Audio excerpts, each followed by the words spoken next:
Today, in Minecraft, we spend 100 days in my Minecraft city as a police officer. So we will have 3 main goals. The first of which is to become a police officer. Secondly, we have to clean up the streets in this city. And thirdly, we have to find and track down the evil mob boss. So sit back, relax, and get ready for 100 days as a police officer in Minecraft. Alright, so it was day 1 and it was just a normal day for me. I woke up in my pajamas and decided, yep, I can't stay like this all day, I've got to get changed. Well, you just saw me go for a pee, you weren't supposed to see that. Anyway, I got into my gym clothes because I usually do a workout in the morning in Minecraft, not in real life. And then I went over to my gym and got my workout done. I started off with a little bit of work on the treadmill, a little bit of running to get the heart rate going, and then a bit of boxing. I was absolutely sweating, so I had to have a shower. Anyway, that's the morning routine. Then I got my clothes on, ready to attack the day. But of course, I'm absolutely starving, so I decided to have some pizza. No, I didn't. I was gonna have pizza, but then I decided, I just did a workout. I've got to have something healthy. So I had a healthy breakfast and sat down to watch the news. Once again, the villager news was pretty grim. These guys were going crazy, complaining about so much crime in the city. I was sick of it. I mean, the crime rate was going up and up. Anyway, I then decided to go down, say hello to the concierge, and head on out and bring my dog for a walk. This is Bowie. He's my dog. He's epic. I love him. Anyway, that's what I do every morning. I take this guy for a walk, but I suddenly met a couple of friends and decided to talk to them too. They were actually talking about the news and what was going on and how there was so much crime in the city. They were wishing that there were more police officers, and gotta be honest, I kind of agreed with them. I didn't really have much plans that day, and I just kept on walking around the city. I ended up finding some more friends of mine, and they actually told me that one of them was mugged last night in the very park that we just walked through. It was getting crazy. Anyway, that evening I passed by the police station and started thinking to myself, I wonder are they taking on new recruits? So I went in to have a look. And when I did, I realized there was literally 1 police officer in the whole station. It seemed like they were really short-staffed. I started thinking, maybe I should become a police officer. It would be pretty cool, and it looks as if the city needs it. I mean, the news that night was still going on about how dangerous it was. I had to lock up the house and just head to bed. So, the morning of day 2, I brought my dog for a walk, but all I could think about was becoming a police officer. I think I had to do it, plus I always wanted to do it, so I jumped on my Harley and headed into the city. I got to the police station, went in and went to the front desk. I asked about joining the police force, and this guy said that I had to go and talk to the head of recruits. That was this girl. Officer Johnson, I think. Can't really remember. But basically, I just had to give all my details, and she said that I would get into the police academy. I think it was pretty easy because they really need more police officers. Anyway, she said that I could take a look around. I ended up finding these jail cells, but there was no criminals inside. I don't think this police force was doing a good job. Anyway, I finished off with the recruitment lady and decided to head on out. She said that I would hear from them pretty soon. The rest of the day, I just decided to chill out, went and got myself a coffee, and then I went for a walk. But what happened next, I could not believe it. In broad daylight. It was insane. This gangster-looking dude ran up on this rich guy, knocked him out, and stole his Lamborghini. It was crazy. I mean, there was people around, he didn't care who saw him, he jumped in the Lambo and sped away. Daylight robbery. It was insane. I ran in as quick as I could to check on the guy, and he seemed like he was okay, so I then decided to run inside and call for help. Well, call the police. That's who helps, right? But it was hours. Hours and hours until an officer came on foot. No squad cars, no backup, nothing. I mean, it was just this guy. It was terrible. He told me there was pretty much nothing he could do because they were so understaffed. I could not believe it. Anyway, it was day 3 and I woke up, had some of my everlasting chicken and a cup of tea to get my day rolling. I had already walked Bowie and went to the gym, and then the doorbell rang. I went outside, but there was no one there. Kinda weird. Oh, I think it was just a mailman because it looks as if I had mail. And I did. I took out a letter and then a stack of forms. Turns out the letter was an acceptance letter into the police academy. Nice. I was in. This is where it was gonna start. I couldn't believe it, but check out this stack of forms that I had to fill in. This this was going to take me all day. I had to sign it all, and oh man. So that's what I did on day 3. I grabbed a stool, sat down, and got to work signing all of these forms. I mean, it took me forever. Are you kidding? But after I did, I got it done, got the papers, got the forms, and headed downstairs to the mailbox so I could post these things to finally get into the police academy and become a police officer. Oh man, this was getting real. I said goodnight to Bowie and headed to bed. Alright, so it was day 4, and I've got to be honest, this was probably one of my least favorite days in this 100-day experience. I grabbed my chopper and headed into the city. Town hall to be exact, because I needed to go and study. Ugh. And Bowie followed me, so I had to get him to wait outside because I was going to be in here all day long. I didn't want the police academy tests or anything to throw me off, so I wanted to get a bit of a head start, so that's what I did. I grabbed every single book I could find on law and other sort of stuff that had to do with policing in this city, and that's what I did for the day. I studied and studied and read and read. My brain was absolutely fried. I mean, I hate studying. I went outside that night to grab Bowie and the chopper and head home, but I needed to clear my head first, so I decided to go for a walk. And that's when this happened. I walked into the park and was confronted by these two guys. Before I knew it, I had a knife pointing right in front of my face. He was demanding my money. I was getting mugged. I called on Bowie as quick as I could. He ran over and thankfully he chased those guys away. I couldn't believe I was about to become a victim of crime. I definitely need to become a police officer. Alright, so for the next few days, I pretty much just stared at the clock until it was the day. And today was the day. It was actually the start of my police academy training. So I grabbed some pizza because I was super nervous, but then I realized I was way too nervous to eat pizza, so I just left. I got down to the police station and realized there was a whole load of smart cars parked in the way, so I had to park my bike across the street. I did see a cool police dog, but then went inside, showed that my acceptance letter was in my hand, and this dude told me I was late. I was late. I couldn't believe it. I ran straight upstairs and the commissioner was there with all the new recruits. I was last. Oh man, I felt so dumb. But over the next few days, we went through a lot of studying and a lot of hard work. Ugh. Okay, so it was on day 10 when the fun really began. We got dropped off here. It was a military base, a military training facility. This wasn't like a police academy. This looked like it was way more severe and way more intense. But anyway, we were here and we were in it, so we just, well, had to do as we were told. So myself and my 5 other recruits stood and waited for the commissioner. He entered and then went on a crazy big long speech. Okay, recruits, listen up. You 6 have been hand-selected because of your good results on your application forms. Now, this isn't going to be any normal police academy training. This is going to be military training. We want you to become the next SWAT team. So make sure you're ready. Make sure you knuckle down. And make sure you pass every single exam thrown at you. Get ready to become a super cop. So yeah, that was a lot of information to take in, so me and the rest of the guys just got some rest that night, and we're looking forward to seeing what was going to happen over the next week. Yeah, so the next week actually turned into 2 weeks. It was insanely intense, but this is what happened. First day, we all went out. We thought it was going to be super easy, but our first challenge was 24 hours of endurance. We had to stand on these pedestals. The first one to fall would be eliminated.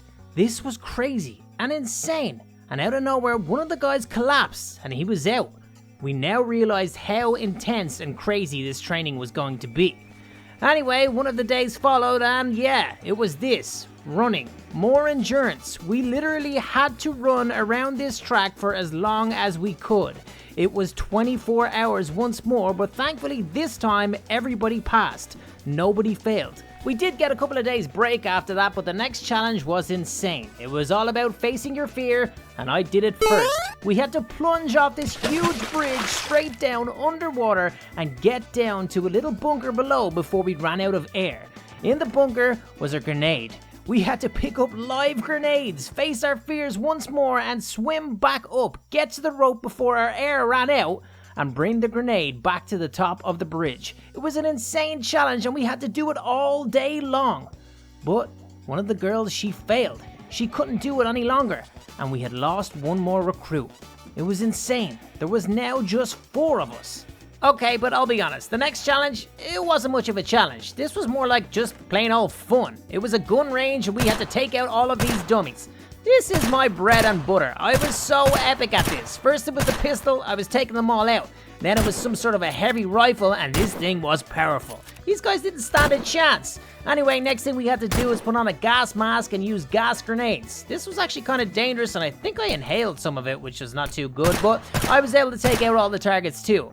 This was such an epic day. I loved every minute of it. But unfortunately, it wasn't the same for everyone. We lost one of the guys. He was terrible. His aim was so bad that he was asked to leave. We were down another recruit.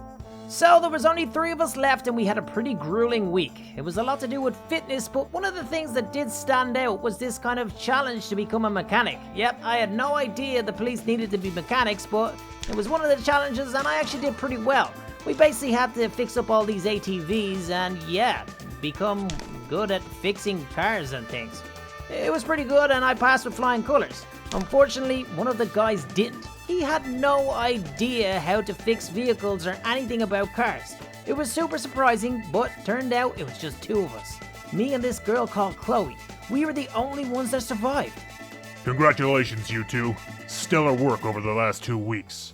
I'm surprised that anyone got through that. Congratulations, you're gonna become officers.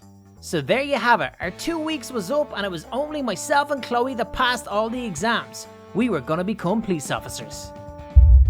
So after a few days of rest and recuperation, it was day 30 and officially my first day on the job. I was now a police officer. So I went in, spoke to the commissioner. He told me that everything I needed was upstairs. My new uniform, the keys to my new squad car, and the rest of my team. So I went up, got changed into my uniform, and I've gotta be honest, I was feeling good. I mean, look at me. I look epic as a police officer.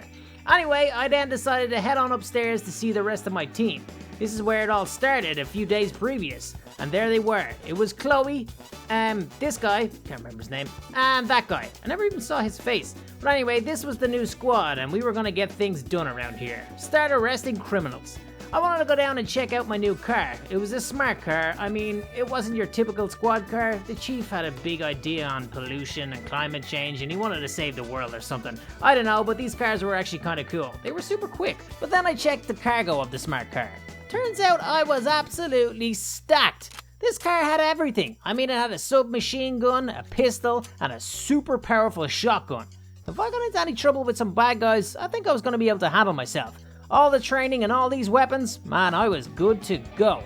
Anyway, the rest of that day I just decided to check around the city, make sure all the shops were alright, cause there was a lot of burglaries happening previously, so I wanted to be the new cop on the beat and make sure that everybody was okay.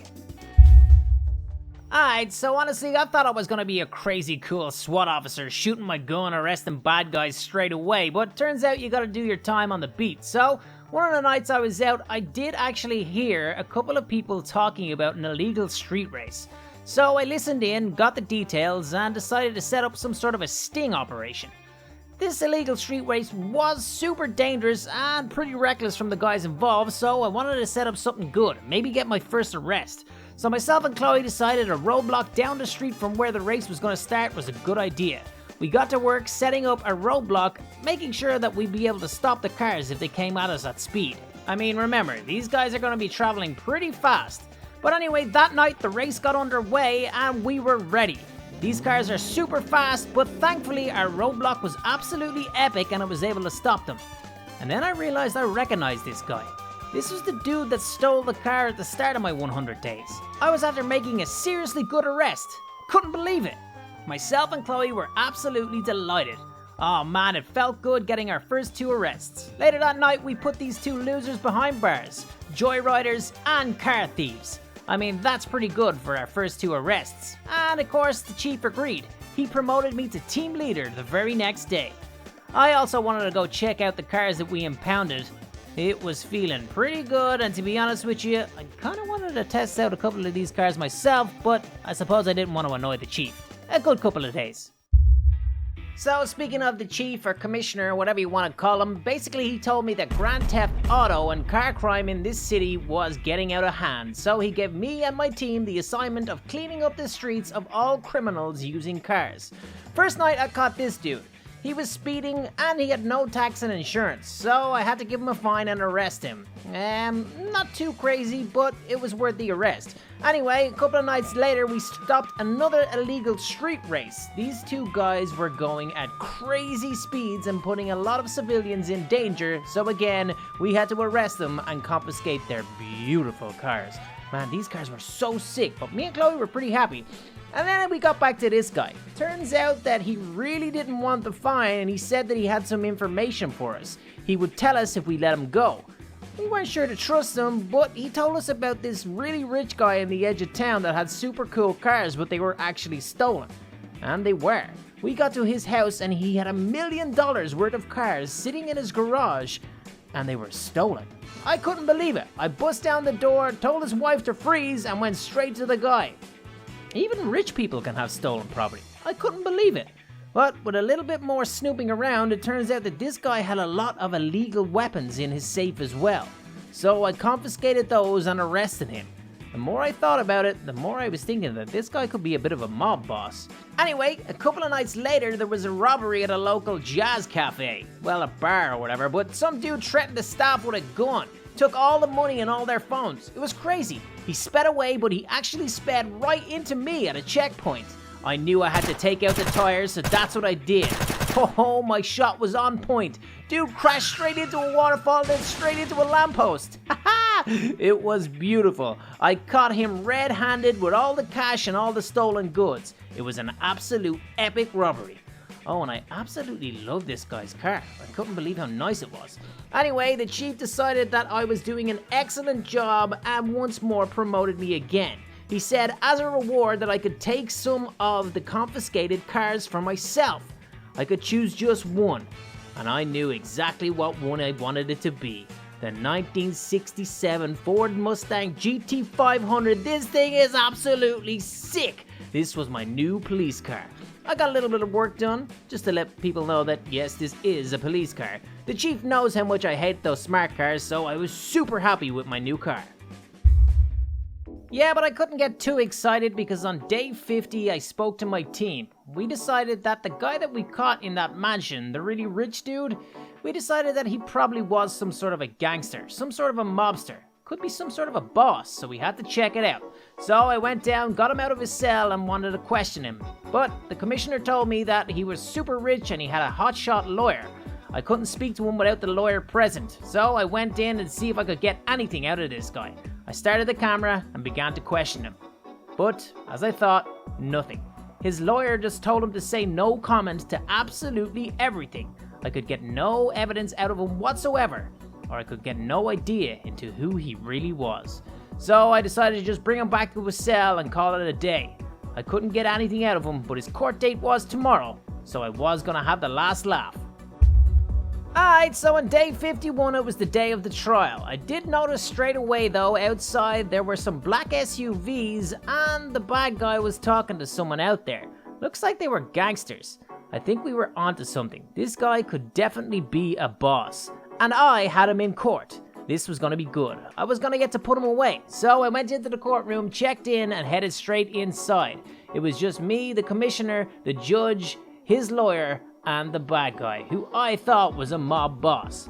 Anyway, I gave the evidence to the judge saying that this guy was in possession of 2 stolen cars and a lot of unregistered weapons. He said that he was innocent and his lawyer came up with a good alibi, but I think I had him.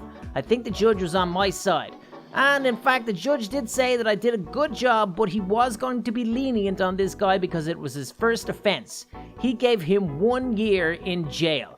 We couldn't believe it. Only 1 year? I worked so hard on this case. But the lawyer was going crazy. He could not believe that he was even getting 1 year. He thought that he should have went free. But I was having none of it. I was happy we got 1 year at least anyway, so I grabbed him, brought him back outside and got ready to bring him back to jail.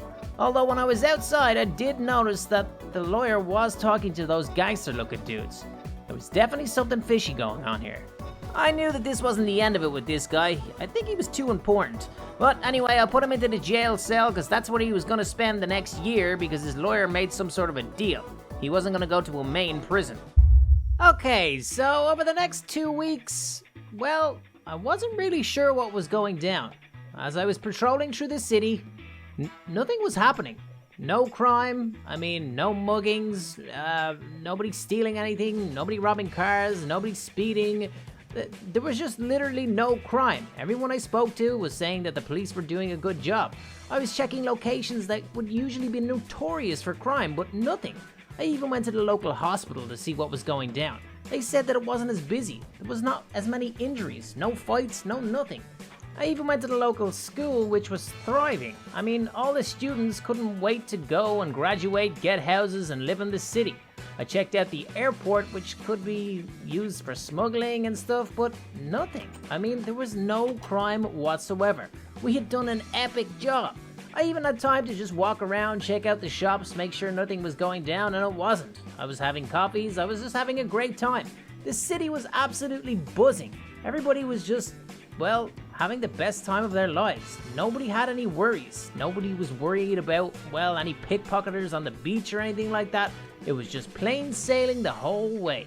Everybody was having a great time and it was a beautiful place to live. I was so proud. Myself and Chloe even went on a couple of dates. We went out to the lookout area over the city and spent some time together because, we weren't that busy.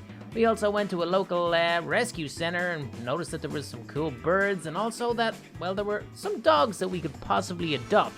They would be epic police dogs, right? To be honest with you, over these last 2 weeks, the only cool thing I did was save a cat from a tree. Seriously, 2 weeks and that's all I did.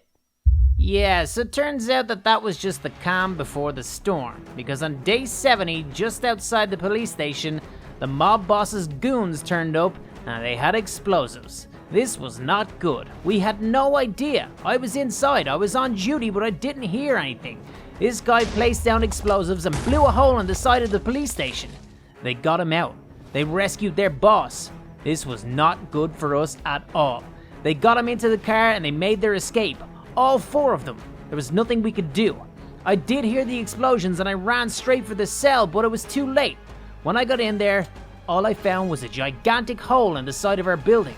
I jumped down, but there was nothing, no evidence whatsoever. I had no idea which way they went. I was frantically looking to see if I could find any witnesses or anything. I jumped on my car and rolled out. But it was all in vain. I lost him. He had escaped. This was a nightmare.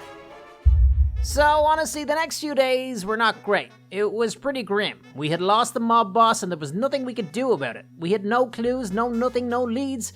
And then we had a meeting with the commissioner. He basically informed us that we would all be fired. Our squad would be gone if we didn't find this guy. So I had to basically tell the commissioner that we'd find him. And if we didn't, our jobs would be gone. So over the next few days, we gathered together as much intelligence as we could, ate donuts, and honestly, we didn't really come up with much. We didn't have much to go on. We knew nothing about this guy. But then we decided we've got to raid his mansion. It's the only option.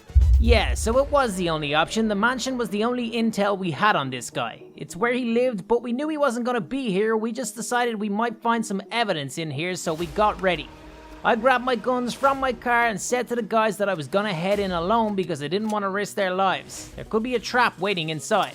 So I headed forward by myself. Probably a bad move, but I decided it was the best for the team. Straight away I noticed that all the gangsters' cars were here. That was not a good sign. Maybe there was a lot of them waiting inside, but I headed forward anyway.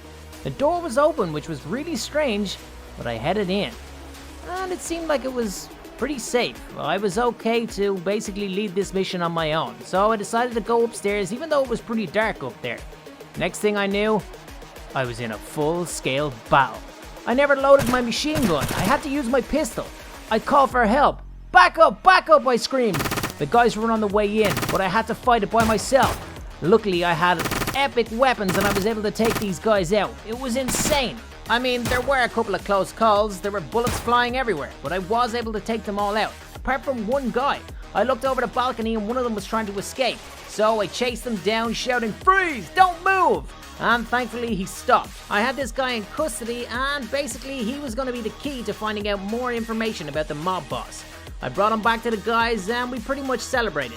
It was a really successful mission, even though I went in on my own. Anyway, the next morning I got this guy into the interrogation room and I started shaking him down. Turns out he was a wuss. He told me everything. He told me that his boss, the mob boss, was a crazy high-level criminal who was an arms dealer. He was bringing all the guns into the city. He controlled absolutely everything in this city. He was the main guy, the main mob boss. So I got the team together and told them who we were dealing with. We had the information we needed, and we just had to go and find him. So on day 76, we got the team together once more. Made a plan because we had the location we needed. We were going to get our guy. We got on our tactical gear because we knew that this mission was going to be dangerous. It was a warehouse just on the outskirts of town, and we were guessing that this is where all the illegal weapons were getting transported to. So we got ready, got our gear on, and headed on inside. We did notice that some of the goons' cars were out front, so we knew this was going to be dangerous. We went in, checked our corners, and it looks as if the place was empty, but this was definitely the right place. The first crate I checked had so many illegal guns, it was crazy. We moved forward, and then we found some tactical gear. I mean, this guy could have started his own army. It was crazy. But then, he was standing right in front of us. We got him! I shot some warning shots and told him to drop his weapon, but he didn't. Because just above, all his goons ran out and they had the high ground on us. They could have killed us right there and then, so we had to drop our weapons. This was an absolute nightmare situation. And what happened next broke my heart. He took Chloe. He was gonna take her hostage. It was a kidnapping. This was so bad. There was nothing we could do. He jumped in his car with Chloe, sped off, smashed through a barrier, and it was just me and the guys left. We had no weapons and no idea what to do. I ran out to see if I could catch a glimpse of the car, but it was gone. No license plate, no clues, no nothing. This was the worst case scenario. What next? So on day 77, once again we had another meeting. This one the most important of our lives. We had to save Chloe. We had to get her back. But it was interrupted by the news. This was not good at all. Someone in the media got wind of the story and they broke it live right on the main news station in the city. They told everyone that a cop had been kidnapped by the mob boss. It was Chloe. This was exactly what we didn't need. This was an absolute nightmare of a situation. We couldn't believe it. This means that the pressure was on. That night, the chief brought me into his office and said that we had to find Chloe immediately. Otherwise, the civilians would lose faith in the police force and the city would be in turmoil, and we could not have that. So, over the next 2 weeks, I'll be honest, things went from bad to worse. I went out on a mission to try and find Chloe and the mob boss, but there was nothing. No evidence anywhere. I tried hard tactics. I tried to get more out of this guy. He told me nothing. I tried the other prisoners in the jails and they knew nothing about this guy either. I had no leads. I even tracked down the lawyer. He could tell me something, right? I mean, he had to. No, nothing again. I went to the guards at the local bank that turns out that the mob boss had robbed a few months previous. They didn't know anything about him either. I had no leads. Nothing. I was gonna lose Chloe forever. I even went out one night to suspected mob members of his gang. Tried to get them to talk, but unfortunately nothing again. I was failing. We were starting to lose the streets. So on the night of day 93, something significant happened. Some CCTV caught footage of one of the mob's goons coming up to the police station and dropping a letter into the letterbox. We were about to find out what it was. It was good news and bad news. So like I said, it was a bit of good news. I got down to the letterbox, opened it up, and inside was a ransom note. It said that Chloe was still alive. That was the good news. But after speaking with the guys, we went through the rest of the ransom. It said that we had to get a small plane ready for the mob boss to escape the city and a briefcase full of $1 million. This was going to be difficult. The chief put me on it. I had to organize the plane and $1 million for the mob boss. So that's what I did. On day 95, I headed down to the bank to speak to the bank manager. I told him the situation and basically it was in the interest of the city for me to get $1 million. He reluctantly agreed, so I decided to head upstairs, go to the vault, and get the briefcase full of the cash. They were unmarked bills, and I've got to be honest, I had never held so much money in my life. It was super exciting. Anyway, I then headed to the airport where I had a guy on standby. He made sure that there was 2 planes ready, so I had my plan, and I wanted to get it done. The plan was to basically make the mob boss get into the black plane and fly away. I was going to then chase him in the blue plane. He was probably smart enough to realize that I was putting 2 planes here to chase him, but I was going to give him a head start. because I inserted tracking chips into the planes. I was gonna know exactly where he was going. I tossed down the briefcase beside the black plane because that's the one I wanted him to take, and I walked away. Hopefully my plan was gonna work. So on the night of day 96, the mob boss showed up. He grabbed the briefcase full of cash, jumped in the plane and flew away. But he did not leave Chloe behind. That was the deal, but he broke it. It was a hostage situation once more. He had Chloe on board and he was traveling away. But thankfully I had planned for this. I jumped in the plane and I followed them. It was the next day, but I did think I could catch them because I had a tracking device on his plane. I knew that if I just kept on following the tracking device, I would eventually find them. But I had a little bit of a problem. I was worried about fuel, because the tracking device was not stopping. This guy just kept on flying. He was going miles away. I flew all through the night and into the next day, but eventually I did find the plane. And where I found it, yeah, that was not ideal. It was submerged underwater, crash landed right beside this oil rig. I didn't know what was going on. But then I saw in the distance there was a cargo ship moving away. I thought to myself, this could be a really good place to try get away from me undetected.